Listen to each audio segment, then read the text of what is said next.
ఇచ్చినటువంటి హామీలను ఒక్కొక్కటి నెరవేర్చుకుంటూ అప్పుల్లో ఉన్న ఆంధ్ర రాష్ట్రాన్ని అభివృద్ధి వైపు నడిపిస్తూ అనేక విధాలుగా పంచాయతీల అభివృద్ధి కావచ్చు, కూటమి ప్రభుత్వాన్ని నమ్మి రాక్షస పాలన నుంచి రాష్ట్రాన్ని విముక్తి చేయడం కోసం నమ్మి ఓట్లేసి గెలిపించారు. ఈ గెలుపుని అదేవిధంగా వైసీపీ పాలనలో రాష్ట్రంలో సంక్షేమం పేరుతో కోట్ల రూపాయలు దోచుకొని వాళ్ళ గానుగను నింపుకున్నారే కానీ రాష్ట్రాన్ని అభివృద్ధి చేయడం కానీ, యువత భవిష్యత్తును బాగుపరచడం కానీ, రైతులకు అండగా నిలబడడం కానీ ఏ రోజు కూడా చేసినటువంటి పరిస్థితి లేదు.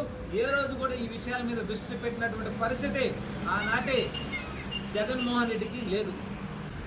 ఆధార్ కార్డులు కావచ్చు, కొత్త రేషన్ కార్డులు కావచ్చు, వీటన్నిటినీ కూడా అర్హులైన వారికి అందించే విధంగా చేయడం. రెండోది వచ్చి బడి తెరవక ముందే తల్లికి వందనం ప్రారంభం.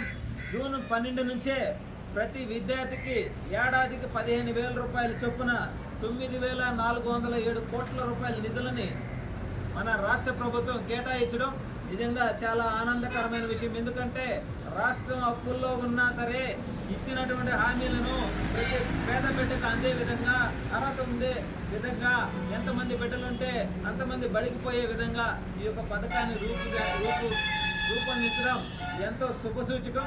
అదేవిధంగా ఏదైతే సూపర్ 6లో భాగంగా ప్రతి మహిళ కూడా జిల్లాలో ఉచితంగా బస్సు ప్రయాణం చేసే విధంగా కల్పిస్తామని చెప్పారు. ఈ విషయం కూడా ఆగస్టు 15 నుంచి స్వతంత్ర దినోత్సవం రోజు నుంచే ఉచితంగా మన మహిళలందరూ కూడా, మన ఆడపడుచులందరూ కూడా ఉచిత బస్సు ప్రయాణం కోసం సన్నాహాలు నిర్వహించడం జరుగుతుంది. అదేవిధంగా ప్రస్తుతం రైతులకి ఏదైతే మత్స్యకార వృద్ధికి మొండి చేయి చూపించినటువంటి పరిస్థితులు మనం ఎన్నో చూసాం.